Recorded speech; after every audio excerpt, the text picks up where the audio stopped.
Hello नमस्कार दोस्तों। आज बीएसएससी सीजीएल 4 का सेट नंबर 10 की ओर चल रहे हैं। सेट नंबर 1 से लेकर 9 तक हो चुका है, जिसका लिंक हमारे वीडियो का डिस्क्रिप्शन बॉक्स में दिया हुआ है। आप चाहे तो वहां से देख सकते हैं। अगर इसका फुल सेट का पीडीएफ चाहिए तो हमारे टेलीग्राम चैनल से अवश्य ज्वाइन करें, उसका भी लिंक हमारे डिस्क्रिप्शन बॉक्स में दिया हुआ है। तो आइए दोस्तों, सेट नंबर 10 की ओर बढ़ते हैं। क्वेश्चन नंबर 1 से,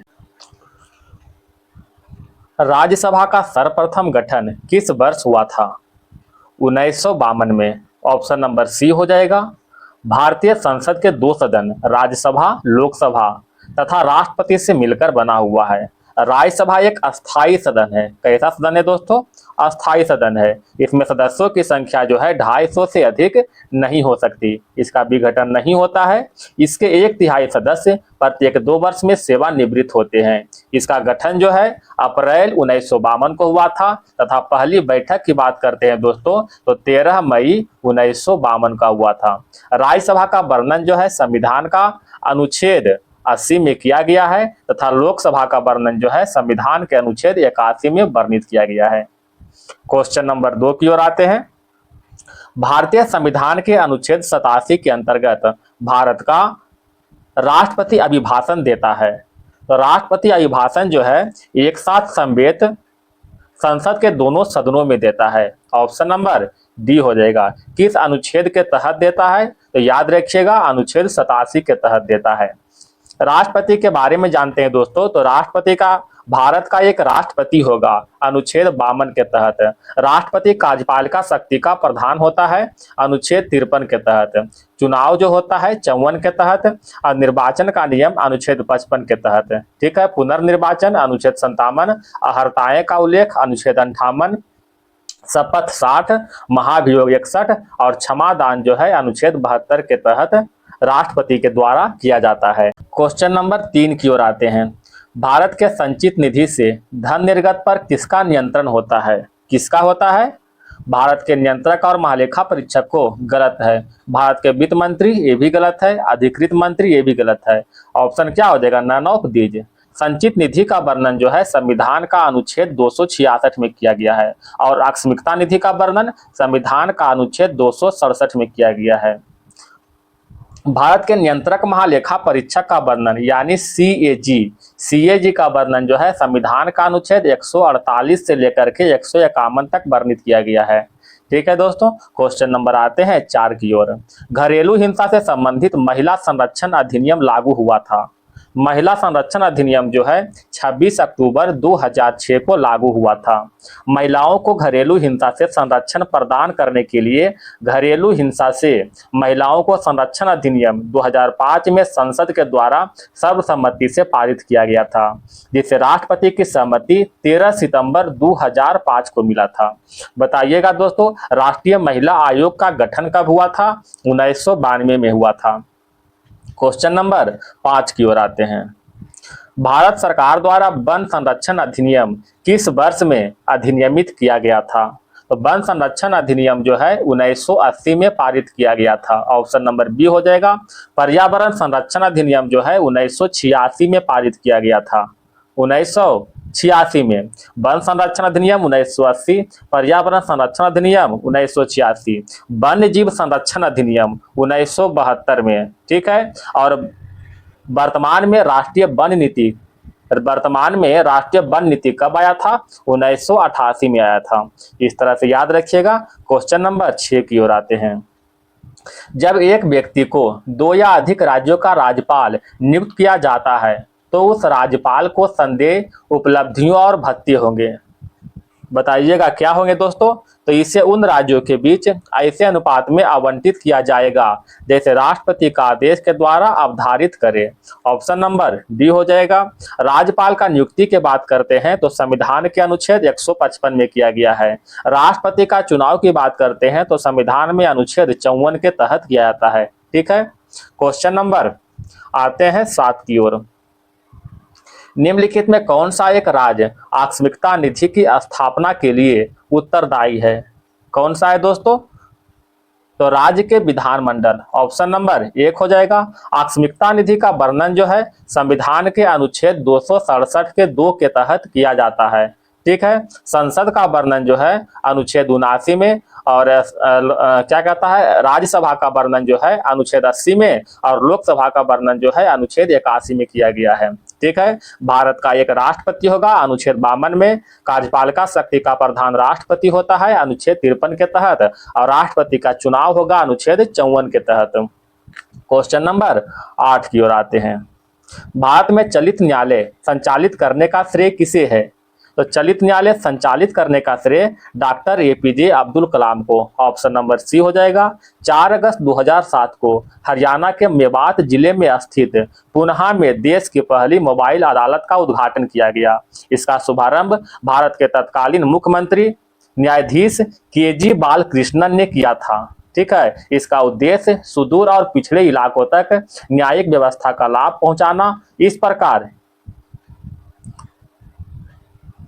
प्रकार के न्यायालयों की परिकल्पना जो है सर्वप्रथम APJ अब्दुल कलाम ने किया था। क्वेश्चन नंबर आते हैं 9 की ओर आते हैं दोस्तों। संसद में प्रथम लोकपाल विधेयक कब प्रस्तुत किया गया था? बताइएगा। 1968 में, ऑप्शन नंबर सी हो जाएगा। संसद में पहला लोकपाल विधेयक जो है 1968 में चौथी लोकसभा में प्रस्तुत हुआ था, जहां की 1969 में इसे पारित किया गया था। क्वेश्चन नंबर 10, निम्न में से किस क्षेत्र में अनुसूचित क्षेत्र का सर्वाधिक संकेंद्रण है? तो अनुसूचित क्षेत्र का सर्वाधिक संकेंद्रण इंडो गैंगेटिक मैदान में है, ऑप्शन नंबर डी हो जाएगा। क्वेश्चन नंबर आते हैं 11 की ओर। निम्नलिखित में किसको भारत का पारिस्थितिकी तप्त स्थल कहा जाता है? तो भारत के पारिस्थितिक तप्त स्थल में कौन सा आ जाएगा? पश्चिमी घाट, ऑप्शन नंबर 2 हो जाएगा। पश्चिमी घाट को भारत का पारिस्थितिक तप्त स्थल कहा जाता है। भारत में जैव विविधता का प्रखर स्थल पूर्वी हिमालय और पश्चिमी घाट है। क्वेश्चन नंबर 12 की ओर। निम्न में किसके साथ इजराइल का सीमा साझा होता है? इजराइल का सीमा से लेबनान, सीरिया, जॉर्डन और मिस्र के साथ साझा होता है, ऑप्शन नंबर 1 हो जाएगा। क्वेश्चन नंबर 13 की ओर। निम्न में कौन प्रशांत महासागर की जलधारा नहीं है? कौन सा नहीं दोस्तों? कनारी जलधारा। कनारी धारा जो है अटलांटिक महासागर की ठंडी जलधारा है। कहाँ का है दोस्तों? अटलांटिक महासागर की ठंडी धारा है, याद रखिएगा। बाकी सुसीमा, क्यूराइल और हम्बोल्ट ये सभी जो है प्रशांत महासागर की जलधारा है। अटलांटिक महासागर की जलधारा की बात करते हैं दोस्तों, तो पहला तो हो गया कनारी, ठीक है। दूसरा होगा कौन सी? इरमिंगर, फिर लेब्राडोर, बेंगुएला, ठीक है। ये सभी जो है अटलांटिक महासागर के जलधारा है, ठीक है। क्वेश्चन नंबर 14 की ओर आते हैं। ताप्ती मेगा रिचार्ज परियोजना हेतु किस राज्य में आपस में समझौता हुआ था? किस राज्य में हुआ था? मध्य प्रदेश और महाराष्ट्र में, ऑप्शन नंबर बी हो जाएगा दोस्तों। ताप्ती मेगा रिचार्ज परियोजना जो है मध्य प्रदेश और महाराष्ट्र ने समझौता किया था। यह दुनिया के सबसे बड़ी भूजल रिचार्ज योजना है, जिसका उद्देश्य दोनों राज्यों में सिंचाई के लिए नदी जल संसाधनों का इष्टतम उपयोग सुनिश्चित करना है। ताप्ती नदी की बात करते हैं दोस्तों, तो ताप्ती नदी का उद्गम जो है मध्य प्रदेश के बैतूल जिले के मुल्ताई स्थान से निकलता है, ठीक है। मध्य प्रदेश के बैतूल जिले के मुल्ताई स्थान से। अगर इस पर बांध की बात करते हैं ताप्ती नदी पर, उकाई बांध और काकरा पार बांध, ये दोनों बांध जो है ताप्ती नदी पर बनाया गया है। Question number 15। हाल ही में किस मंत्रालय द्वारा एक देश एक धड़कन अभियान की शुरुआत की गई है?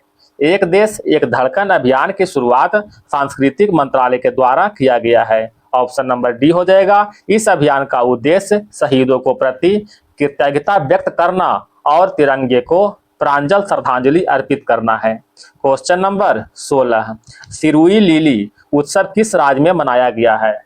सिरुई लिली जो है मणिपुर में मनाया गया है, ऑप्शन नंबर बी हो जाएगा दोस्तों। यह एक वार्षिक स्तरीय उत्सव है जो मणिपुर पर्यटन विभाग द्वारा आयोजित किया जाता है। इस महोत्सव पारिस्थितिक पर्यटन और जैव विविधता के संरक्षण के प्रति जागरूकता बढ़ाने के उद्देश्य में किया जाता है, ठीक है। क्वेश्चन नंबर 17 की ओर आते हैं।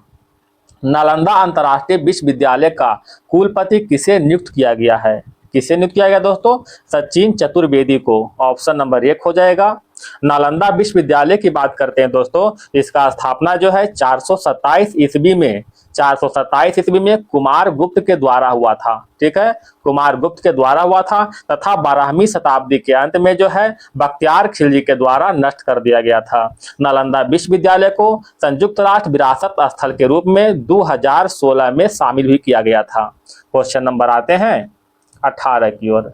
हाल ही में ला श्रीगणेशन का अपने राज्यपाल पद पर रहते हुए निधन हो गया। वे किस राज्य के राज्यपाल थे? तो ला गणेशन जो है पहले तो राज्यपाल के पद पर थे, और जो है राज्यपाल के पद पर किस राज्य में थे बताइएगा? तो नागालैंड में। ऑप्शन नंबर बी हो जाएगा दोस्तों।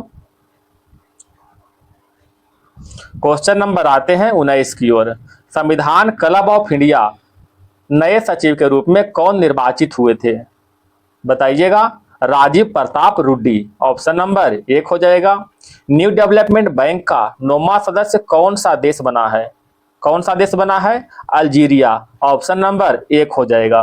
मई 2025 में न्यू डेवलपमेंट बैंक का 9वां सदस्य के रूप में जो है अल्जीरिया को चुना गया था तथा 10वां सदस्य के रूप में जो है उज्बेकिस्तान को बनाया गया था। उज्बेकिस्तान को जो है बनाया गया था। ठीक है, न्यू डेवलपमेंट बैंक की बात करते हैं दोस्तों, तो इसका स्थापना 2014 में हुआ था तथा इसका हेडक्वार्टर की बात करते हैं तो शंघाई चीन में स्थित है। Question number 21। हाल ही में जल स्रोतों का गजेटियर एटलस तैयार करने वाला पहला राज्य कौन बना है? तो गजेटियर एटलस तैयार करने वाला पहला राज्य बिहार बना है। ऑप्शन नंबर डी हो जाएगा। बिहार के वर्तमान मुख्यमंत्री कौन है दोस्तों? नीतीश बाबू, पलटू राम। ठीक है, तो नीतीश बाबू है, श्री नीतीश कुमार। अभी फिलहाल में बिहार विधानसभा का चुनाव भी होने वाला है दोस्तों, जिसका पहला चरण जो है 6 नवंबर से स्टार्ट होने वाला है। क्वेश्चन नंबर आते हैं 22 की ओर। 18वां ब्रिक्स सम्मेलन 2016 में किस देश में आयोजित किया जाएगा? तो 18वां ब्रिक्स सम्मेलन की बात करते हैं दोस्तों, तो 2026 में भारत में इसका आयोजन किया जाएगा। अगर 17वां ब्रिक्स सम्मेलन की बात करते हैं 2025, तो यह जो है ब्राजील के रियो डी जनेरियो शहर में आयोजित किया गया था। ब्रिक्स की स्थापना की बात करते हैं दोस्तों, इसका स्थापना जो है 2006 में हुआ था।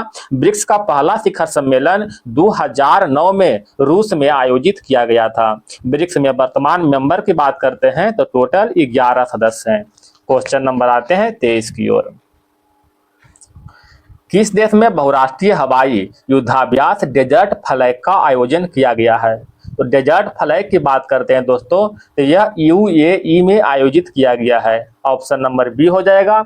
बहुराष्ट्रीय हवाई युद्धाभ्यास डेजर्ट फ्लैग 10 का आयोजन संयुक्त अरब अमीरात यानी यूएई में किया गया। इसमें भारत सहित कई देशों के सेनाओं ने भाग लिया था। क्वेश्चन नंबर आते हैं 24। विश्व प्रेस स्वतंत्रता दिवस प्रत्येक वर्ष किस तिथि को मनाया जाता है? कब मनाते हैं दोस्तों? 3 मई को मनाते हैं। Question number 25।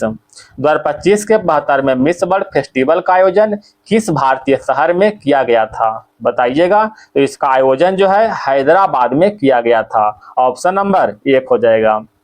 72वें मिस वर्ल्ड का आयोजन भारत के हैदराबाद में किया गया था, जिसमें जो है थाईलैंड के ओपल सुचाता चुआंगश्री, याद रखिएगा दोस्तों, ओपल सुचाता चुआंगश्री को जो है मिस वर्ल्ड 2025 का ताज पहनाया गया था। ठीक है, हैदराबाद में 72वें मिस वर्ल्ड फेस्टिवल में सोनू सूद को मानवतावादी पुरस्कार से सम्मानित भी किया गया था। Question number 26। हाल ही में रोमानिया के नए राष्ट्रपति कौन बने हैं? तो रोमानिया के नए राष्ट्रपति की बात करते हैं दोस्तों, निकोसोर डैन। रोमानिया की राजधानी की बात करते हैं दोस्तों, क्या है? बुखारेस्ट तथा यहाँ का मुद्रा जो है रोमानियाई लीव है। Question number 27। पर्यटन क्षेत्रों में क्रिप्टो आधारित भुगतान प्रणाली को अपनाने वाला पहला देश कौन बना है? कौन बना है दोस्तों? भूटान। ऑप्शन नंबर डी हो जाएगा। हाल ही में किस देश ने नई दिल्ली में अपना दूतावास खोला है? बताइएगा। होंडुरस ऑप्शन नंबर 2 हो जाएगा दोस्तों। होंडुरस ने नई दिल्ली में अपना दूतावास खोला है। इन्होंने इससे दोनों देशों के बीच द्विपक्षीय व्यापार बढ़ेगा तथा राजनीतिक और व्यावसायिक संबंधों में वृद्धि होगा। होंडुरस की राजधानी की बात करते हैं दोस्तों, तो क्या हो जाएगा? तेंगुसिल्पा। ठीक है, तेंगु सिंगल्पा। ठीक है, तेंगु सिंगल्पा, याद रखिएगा। होंडुरस की रानी तेंगु सिंगल्पा। अगर यहाँ का मुद्रा की बात करते हैं दोस्तों, तो क्या हो जाएगा? लेम्पीरा। ठीक है, लेम्पीरा। क्वेश्चन नंबर 29 की ओर आते हैं। जब लिफ्ट एक समान वेग से ऊपर या नीचे गति करती है तो लिफ्ट में स्थित पिंड का भार पर क्या प्रभाव पड़ेगा? तो पिंड के भार पर जो है कोई परिवर्तन नहीं होगा। ऑप्शन नंबर 1 हो जाएगा। क्वेश्चन नंबर 30 की ओर। सीवी रमन को निम्नलिखित में किस कार्य के लिए नोबेल पुरस्कार मिला था? तो सीवी रमन को प्रकाश के प्रकीर्णन के अध्ययन के लिए जो है 1930 में नोबेल पुरस्कार से सम्मानित किया गया था। इसे जो है रमन प्रभाव के नाम से भी जानते हैं। क्वेश्चन नंबर 31 की ओर आते हैं। मिलान करने के लिए कहा दोस्तों, कहता इंटरफेरोमीटर। इंटरफेरोमीटर से समतल ध्रुवीकृत प्रकाश का घूर्णन। पोटेंशियोमीटर, पोटेंशियोमीटर से विद्युत विभवांतर। कैलोरीमीटर से दोस्तों विशिष्ट ऊष्मा क्षमता। तो रूलर से जो है लंबाई को मापते हैं। इस तरह ऑप्शन नंबर 1 हो जाएगा। Question number 32। क्वेश्चन नंबर 32 की ओर आते हैं। वह प्रक्रिया कौन सी है जिसके द्वारा कोई वस्तु कुछ रंगों को प्रकाश को अवशोषित करती है और दूसरे को परावर्तित करती है? कौन सा है दोस्तों? प्रकाश का परावर्तन। परावर्तन किसे कहते हैं दोस्तों? जब प्रकाश किरण जो है किसी वस्तु से टकराता है तो टकराने के बाद जो है पुनः उसी दिशा में लौट जाता है। इसे क्या कहते हैं? प्रकाश का परावर्तन कहते हैं। प्रकाश का अपवर्तन की बात करते हैं दोस्तों, तो जब प्रकाश जो है एक माध्यम से दूसरे माध्यम में प्रवेश करता है तो दूसरे माध्यम में जाने में कुछ यह क्या होता है, अपने दिशा से थोड़ा सा विचलित होता है। ठीक है, इसे प्रकाश का अपवर्तन कहते हैं। क्वेश्चन नंबर आते हैं 33 की ओर। निम्न में से किस तरंग का प्रसार के लिए एक माध्यम की आवश्यकता होती है? किसका प्रसार के लिए दोस्तों?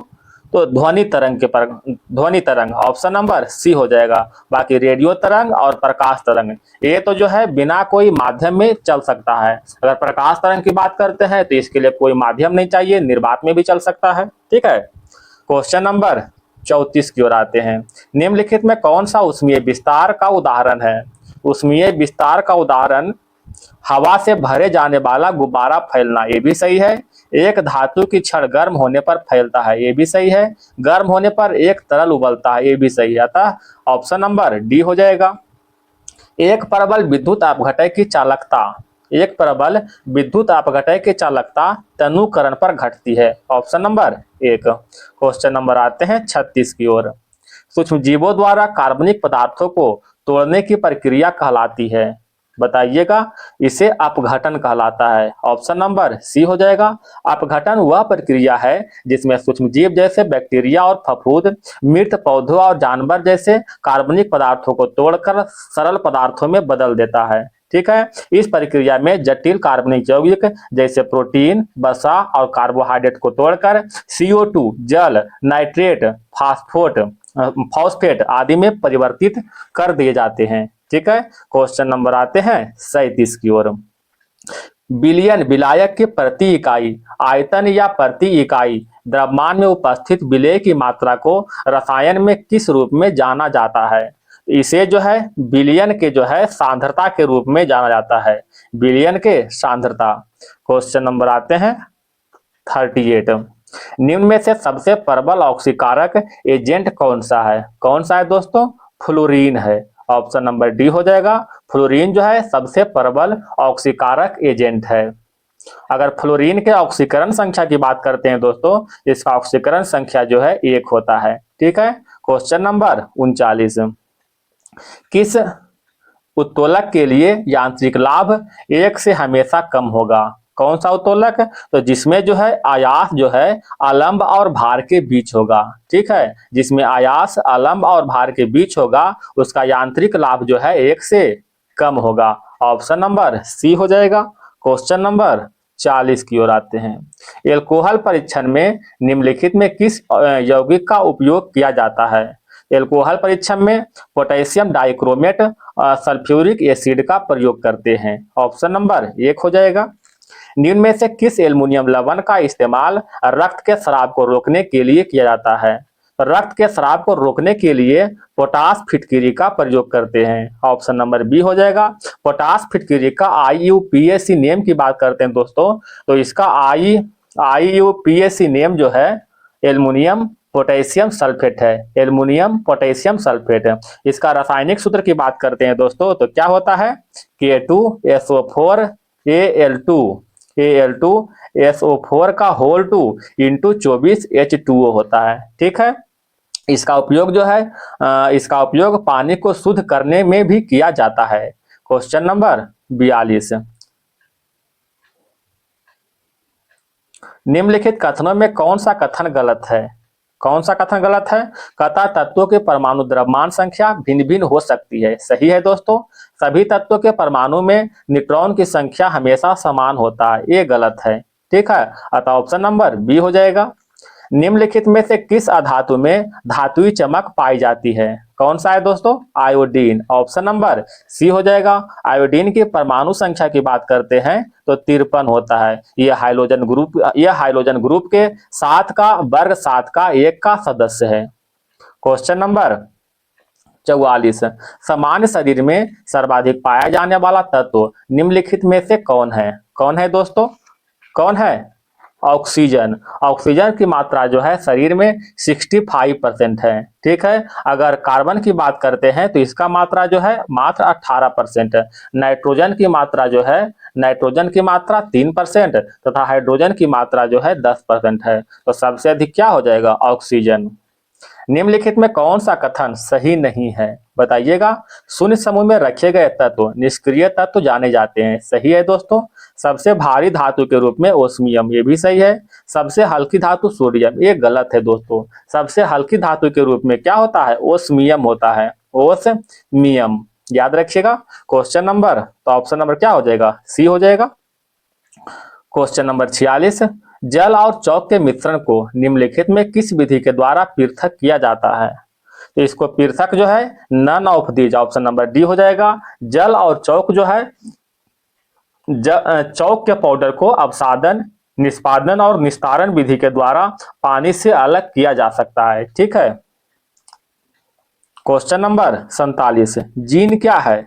तो जीन जो है डीएनए का एक खंड जो प्रोटीन का कोड करता है। ऑप्शन नंबर 1 हो जाएगा। जीन शब्द का खोज किसने किया था दोस्तों? जोहानसन ने खोज किया था। ठीक है। क्वेश्चन नंबर आते हैं 48 की ओर। फलों, सब्जियां और साबुत अनाज में पाया जाने वाला कौन सा पोषक तत्व एक प्रकार के कार्बोहाइड्रेट है जिसे मनुष्य द्वारा पचाया नहीं जा सकता? कौन सा है दोस्तों? फाइबर। ऑप्शन नंबर 1 हो जाएगा। फाइबर जो है एक प्रकार के कार्बोहाइड्रेट है जो मानव शरीर में पाचक एंजाइम द्वारा नहीं तोड़ा जाता है। यह पौधे पर आधारित खाद्य पदार्थ जैसे फलों, सब्जियां, साबुत अनाज, मेवा और फलियों में पाया जाता है। क्वेश्चन नंबर आते हैं 49 की ओर। निम्नलिखित में कौन सा पौधों में आयरन की कमी का लक्षण है? तो आयरन के कमी से जो है पौधे पीला पड़ जाते हैं, पौधे की पत्ती जो है पीला पड़ जाते हैं। ऑप्शन नंबर 1 हो जाएगा। पौधे में आयरन की कमी से क्लोरोसिस हो जाता है, जो क्लोरोफिल के उत्पादन की कमी के कारण पत्ती पीलापन होते हैं। इसीलिए पौधे में क्लोरोफिल का निर्माण के लिए आयरन की आवश्यकता बहुत ज्यादा है। ठीक है। क्वेश्चन नंबर आते हैं 50 की ओर। फलों का मधुर और मीठा स्वाद किसके कारण होता है? तो फलों का मधुर और मीठा स्वाद जो है फ्रुक्टोज के कारण होता है। ऑप्शन नंबर 1 हो जाएगा।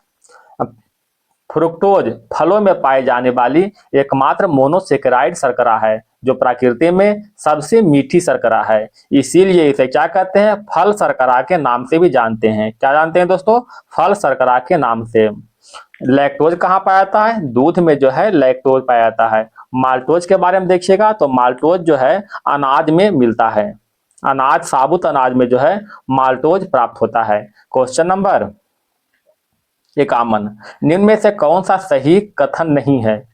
तो सही कथन नहीं है। टमाटर में लाल रंग के कारण लाइकोपीन, सही है दोस्तों। सेब का लाल रंग के कारण एंथोसाइनिन, ये भी सही है। लाल मिर्च के लाल रंग होने कारण कैप्सेसिन, ये भी सही है। पपीते का पीला रंग जो है सोलोनिन, ये गलत है।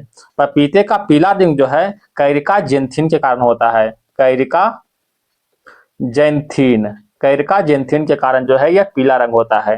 क्वेश्चन नंबर आते हैं 52 की ओर। पक्षी और चमगादड़ दोनों उड़ते हैं, फिर भी चमगादड़ पक्षी से भिन्न है। क्यों भिन्न है दोस्तों? मध्य पट डायफ्राम के कारण। ऑप्शन नंबर बी हो जाएगा। पक्षी और चमगादड़ दोनों अच्छी तरह से उड़ने में सक्षम है। चमगादड़ में मध्य पट डायफ्राम उपस्थित होता है, जबकि पक्षी में डायफ्राम के स्थान पर वायुकोश पाए जाते हैं। पक्षियों में वायुकोश पाए जाने से पक्षियों के शरीर का वजन बहुत कम हो जाता है, जिससे उसको उड़ने में आसानी होता है।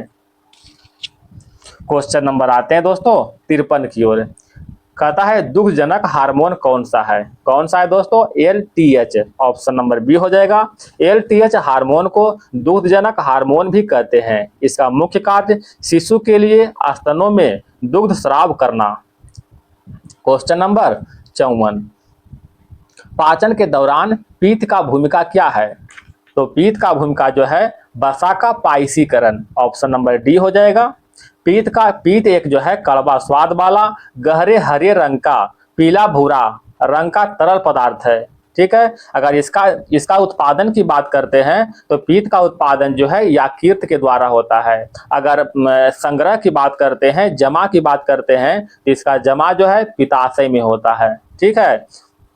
पाचन के दौरान पीत का भूमिका वसा का पाइसीकरण है। अगर इसका पीएच मान की बात करते हैं दोस्तों तो 7.7 है। Question number 55। निम्नलिखित में किस एक का अपने प्रभाव में सर्वाधिक अस्फीतिकारी होने की संभावना है? कौन सा है दोस्तों? बजट घाटे का वित्तीयन के लिए नई मुद्रा का सृजन। ऑप्शन नंबर डी हो जाएगा। Question number 56। हड़प्पा के उत्खनन स्थलों में निम्नलिखित में क्या नहीं पाया गया था? बताइएगा। तो आवास गृह पाया गया है, सार्वजनिक स्नान गृह भी पाया गया है। इसमें जो है सार्वजनिक अस्पताल जो है नहीं पाया गया है। Option number D. हड़प्पा की बात करते हैं दोस्तों तो इसका उत्खनन जो है उसका खोज 1921 में दयाराम साहनी के द्वारा हुआ था। हड़प्पा जो है रावी नदी किनारे स्थित है। अगर मोहनजोदड़ो की बात करते हैं तो इसका खोज जो है 1922 में राखलदास बनर्जी के द्वारा हुआ था। Question number 57। चंद्रगुप्त द्वितीय ने अपनी पुत्री का विवाह निम्नलिखित में से किस वंश में करवाया था? तो किसमें करवाया था दोस्तों? बकाटक वंश में। ऑप्शन नंबर 1 हो जाएगा। चंद्रगुप्त द्वितीय ने अपनी पुत्री प्रभावती गुप्त का विवाह जो है बकाटक वंश के रुद्रसेन द्वितीय से करवाया था। बकाटक वंश के रुद्रसेन द्वितीय से। चंद्रगुप्त द्वितीय को चंद्रगुप्त विक्रमादित्य के नाम से भी जाने जाते हैं। बताइएगा दोस्तों चीनी बौद्ध भिक्षु जो कि फाहियान, ठीक है, फाहियान किसके शासनकाल में आया था? चंद्रगुप्त द्वितीय के शासनकाल में आया था। बकाटक राजवंश की स्थापना की बात करते हैं दोस्तों तो बिंद शक्ति है। ठीक है, बिंद शक्ति। Question number 58। कर्नाटक में मुख्य रूप से बादामी और ऐहोल में चट्टानों को काटकर बनाई गई गुफाएं के संरक्षण में बनाई गई थी। बताइएगा। चालुक्य। ऑप्शन नंबर 1 हो जाएगा। निम्नलिखित में किस वर्ष में गोलकुंडा राज्य को अंततः मुगल साम्राज्य में मिला लिया गया था? तो गोलकुंडा राज्य को 1687 में मुगल साम्राज्य में मिलाया गया था। गोलकुंडा राज्य को 1687 में मुगल साम्राज्य में मिलाया था। मुगल सम्राट औरंगजेब ने कुतुब शाही वंश के शासन को समाप्त करने के लिए 1687 में गोलकुंडा पर आक्रमण किया था। इस विजय के बाद गोलकुंडा को आधिकारिक रूप से मुगल सम्राट में मिला लिया गया था। क्वेश्चन नंबर आते हैं 60 की ओर। निम्नलिखित में कौन उत्तर पश्चिम सीमांत प्रांत के पठानों के बीच एक शक्ति अहिंसक आंदोलन खुदाई खिदमतगार के संस्थापक थे? तो खुदाई खिदमतगार के संस्थापक Khan Abdul Ghaffar Khan. Option number C हो जाएगा। खुदाई खिदमतगार को जो है लाल कुर्ती के नाम से भी जानते हैं। ठीक है, लाल कुर्ती के नाम से। क्वेश्चन नंबर आते हैं 61 की ओर। कौन सा भारतीय जन आंदोलन महात्मा गांधी के प्रसिद्ध दांडी मार्च के साथ शुरू हुआ था? तो दांडी मार्च के साथ जो है सविनय अवज्ञा आंदोलन शुरू किया गया था। महात्मा गांधी ने महात्मा गांधी ने 12 मार्च 1930 को दांडी मार्च का शुरुआत जो है साबरमती आश्रम से किया था। उन्होंने 24 दिन लंबी यात्रा के बाद जो है 6 अप्रैल 1930 को दांडी पहुंचकर नमक कानून को उल्लंघन करके जो है सविनय अवज्ञा आंदोलन की शुरुआत किया था। इस आंदोलन को जो है सुभाष चंद्र बोस ने नेपोलियन के एल्बा से पेरिस तक के जो है तुलना किया था। याद रखिएगा दोस्तों। क्वेश्चन नंबर, अच्छा बताइएगा दोस्तों, खेड़ा आंदोलन कब हुआ था? 1918 में हुआ था। और खेड़ा कहाँ स्थित है दोस्तों? गुजरात के खेड़ा में। असहयोग आंदोलन की बात करते हैं, 1920 में हुआ था। भारत छोड़ो आंदोलन जो है 1942 में हुआ था। क्वेश्चन नंबर आते हैं 62 की ओर। महात्मा गांधी ने अखिल भारतीय हरिजन सेवक संघ की स्थापना कब किया था? तो हरिजन सेवक संघ की स्थापना जो है 1932 में किया था। ऑप्शन नंबर सी। हरिजन सेवक संघ के अध्यक्ष की बात करते हैं दोस्तों, कौन है? घनश्याम दास बिरला। घनश्याम दास बिरला थे। ठीक है। अगर 1920 में क्या था दोस्तों? 1920 में जो है असहयोग आंदोलन हुआ था। 1928 में साइमन कमीशन जो है भारत आया था। साइमन कमीशन भारत आया था। ठीक है। 1936 में जो है अखिल भारतीय किसान सभा का गठन हुआ था। अखिल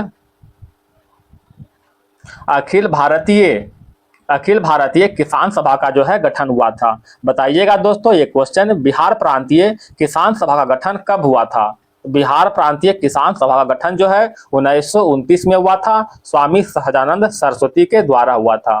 क्वेश्चन नंबर आते हैं 63 की ओर। ईश्वर चंद्र विद्यासागर के संदर्भ में निम्नलिखित कथनों पर विचार कीजिए। कहता उन्होंने बाल विवाह और बहु विवाह का विरोध किया था। सही है। उसके प्रयास के कारण पहला हिंदू विधवा पुनर्विवाह अधिनियम 1856 पेश किया गया था। ये भी सही है दोस्तों। कहता वह मुख्य रूप से फारसी भाषा में अपनी विद्वता के लिए जाने जाते थे। ये गलत है दोस्तों। अतः 1 और 2 सही है। ऑप्शन नंबर सी हो जाएगा। मिलान करने के लिए करा है, मिलान कीजिएगा। अंक समुद्र पक्षी संरक्षण रिजर्व कहाँ स्थित है दोस्तों? कर्नाटक में। आसन बैराज जो है उत्तराखंड में। पाला वेटलैंड मिजोरम में। उधवा झील झारखंड में। ठीक है। ऑप्शन नंबर 1 हो जाएगा। ठीक है। कुछ और देख लेते हैं इसमें दोस्तों। रुद्रसागर झील त्रिपुरा में स्थित है। अघनाशिनी मुहाना कर्नाटक में। नंदा झील गोवा में। थोल झील गुजरात में। ठीक है। ये सभी याद रखिएगा। क्वेश्चन नंबर आते हैं 65 की ओर। जीवों के निम्नलिखित प्रकारों पर विचार कीजिए। विचार करना है दोस्तों। एक है साइनोबैक्टीरिया और एक है डाइटम। ये दोनों जो है प्राथमिक उत्पाद के हैं। ठीक है। प्राथमिक उत्पाद के। और एक जो है कॉपीपोड और एक जो है फेरोमेरा। ये दोनों जो है द्वितीय उत्पाद के हैं। ठीक है। अतः क्या हो जाएगा? 2 और 3 हो जाएगा दोस्तों। ऑप्शन नंबर बी हो जाएगा। साइनोबैक्टीरिया और डाइटम। साइनोबैक्टीरिया को नीलहरित शैवाल के नाम से भी जानते हैं। क्वेश्चन नंबर 66 आते हैं। निम्नलिखित में किस महाद्वीप में सरीसृप नहीं पाए जाते हैं? ऑस्ट्रेलिया, अंटार्कटिका, दक्षिण अमेरिका, यूरोप। किसमें होगा दोस्तों? अंटार्कटिका में। ऑप्शन नंबर बी हो जाएगा। अंटार्कटिका में जो है पेगुमिन नाम के पक्षी पाए जाते हैं। यह जो है क्षेत्रफल की दृष्टि से है 5वां स्थान है। अंटार्कटिका क्षेत्रफल की दृष्टि से 5वां स्थान है। तो पहला स्थान कौन सा है दोस्तों? तो पहला स्थान क्षेत्रफल की दृष्टि से एशिया है। ठीक है। एशिया में टोटल कितना देश है दोस्तों? 48 देश है। बताइएगा दोस्तों सबसे अधिक देशों वाला महाद्वीप कौन सा है? तो याद रखिएगा अफ्रीका। ठीक है। अफ्रीका में टोटल जो है 54 देश है। और सबसे छोटा महाद्वीप ऑस्ट्रेलिया हो जाएगा। Question number 67। हिमाचल प्रदेश में मणिकरण स्थल किसके लिए जाना जाता है? तो मणिकरण स्थल जो है भूतापीय ऊर्जा के लिए जाना जाता है। ऑप्शन नंबर डी हो जाएगा। हिमाचल प्रदेश का मणिकरण स्थल अपने गर्म पानी झरनों के लिए प्रसिद्ध है। इस गर्म पानी झरनों का प्रयोग भूतापीय ऊर्जा उत्पादन के लिए किया जाता है। क्वेश्चन नंबर 68 की ओर आते हैं। जीवंत ग्राम कार्यक्रम का उद्देश्य निम्न में से किस वर्ग के गांवों को विकास करना है? तो जीवंत ग्राम कार्यक्रम का उद्देश्य जो है अंतर्राष्ट्रीय सीमाओं के निकट गांव को विकसित करना है। क्वेश्चन नंबर आते हैं 69। सिगिरिया भित्ति चित्रकला कहाँ पाई जाती है? सिगिरिया भित्ति चित्रकला जो है श्रीलंका में पाई जाती है। ऑप्शन नंबर 1 हो जाएगा। सिगिरिया भित्ति चित्रकला श्रीलंका के मटाले जिला के गुफाओं में स्थित है। इसे जो है 5वीं शताब्दी में राजा कस्यम के द्वारा जो है बनवाया गया था। ठीक है। सिगिरिया को 1982 में यूनेस्को के विश्व धरोहर स्थल के रूप में मान्यता भी दिया गया है। क्वेश्चन नंबर 70, कंबाला भैंस दौड़ प्रतियोगिता भारत के किस राज्य में आयोजित होती है? तो कंबाला भैंस दौड़ जो है कर्नाटक में आयोजित होता है। ऑप्शन नंबर बी हो जाएगा। कंबाला एक पारंपरिक भैंस दौड़ है जो कर्नाटक राज्य में विशेष रूप से तटीय क्षेत्रों में आयोजित की जाती है। यह आमतौर पर धान की कटाई के बाद नवंबर से मार्च के बीच आयोजित किया जाता है। यह एक अनोखा खेल है जिसमें 2 भैंस की जोड़ी को कीचड़ से भरे ट्रैक पर दौड़ाया जाता है। यह कर्नाटक राज्य का 700 वर्ष पुराना खेल है जिसे कर्नाटक के विरासत का प्रतीक भी माना जाता है। क्वेश्चन नंबर आते हैं दोस्तों 71, कहता कौन सा सही नहीं है? अमाप खान मैग्नीज के लिए सही है दोस्तों। किम्बरली जो है हीरा के लिए कहाँ स्थित है? दक्षिण अफ्रीका में। मेसाबी खान लोहा के लिए अमेरिका में स्थित है। होम स्टेक खान कोबाल्ट के लिए, ये गलत है दोस्तों। होम स्टेक खान जो है सोना के लिए है, अमेरिका में स्थित है। ठीक है। क्वेश्चन नंबर, तो ऑप्शन क्या हो जाएगा? डी हो जाएगा। कथा मुंबई स्थित गेटवे ऑफ इंडिया का आर्किटेक्चर किस शैली में निर्मित है? किस शैली में दोस्तों? तो इंडो सैरे सैनिक शैली में। ऑप्शन नंबर बी हो जाएगा। गेटवे ऑफ इंडिया का निर्माण की बात करते हैं दोस्तों, इसका निर्माण 1911 में हुआ था। किंग जॉर्ज पंचम और क्वीन मैरी की भारत यात्रा के स्मृति में किया गया था। इसका निर्माण कार्य पूरा जो है 1924 में किया गया था। ठीक है। यह स्मारक इंडो सैनिक शैली में बना हुआ था। इसका वास्तुकार की बात करते हैं दोस्तों, तो कौन है? जॉर्ज बिबेट। ठीक है, जॉर्ज बिबेट इसका वास्तुकार है। क्वेश्चन नंबर आते हैं 73 की ओर। भारत की निकहत जरीन का संबंध किस खेल से है? निकहत जरीन का संबंध मुक्केबाजी से है। ऑप्शन नंबर 1 हो जाएगा। निखत जरीन मुक्केबाजी। बताइएगा हॉकी खिलाड़ी कौन है दोस्तों? नीतू डेविड और रानी रामपाल हॉकी से संबंधित है। अगर तीरंदाजी की बात करते हैं दोस्तों, तो दीपिका कुमारी और अतनु दास। ठीक है, दीपिका कुमारी और अतनु दास का संबंध तीरंदाजी से है। अगर भारोत्तोलन की बात करते हैं दोस्तों, कौन है? मीराबाई चानू। ठीक है। क्वेश्चन नंबर 74, ऑपरेशन ओलिविया निम्नलिखित में किसकी सुरक्षा से संबंधित है? ऑपरेशन ओलिविया जो है कछुआ से संबंधित है। ऑप्शन नंबर सी हो जाएगा। ऑपरेशन ओलिविया भारतीय तटरक्षक बल के द्वारा ओलिव रिडले कछुआ की आबादी की रक्षा के लिए किया गया एक प्रोजेक्ट है। इसे 1980 के दशक में उड़ीसा के तट पर ओलिव रिडले कछुआ को उसके प्रजनन और घोंसले बनाने के समय संरक्षित करने हेतु शुरू किया गया था। क्वेश्चन नंबर लास्ट 75, निम्नलिखित में कौन सा सहजीवी संबंध का उदाहरण है? तो सहजीवी संबंध जो है, पहला तो कवक और शैवाल हो जाएगा दोस्तों, और दूसरा क्या है दोस्तों? पौधे और जीवाणु। यानी कवक, शैवाल और पौधे जीवाणु क्या है? सहजीवी संबंध का उदाहरण है। ऑप्शन नंबर सी हो जाएगा। क्वेश्चन समाप्त हो गया दोस्तों। अगर वीडियो पसंद आए तो आपसे निवेदन है कि वीडियो को लाइक और सब्सक्राइब जरूर करें। धन्यवाद दोस्तों, आपका दिन शुभ रहे।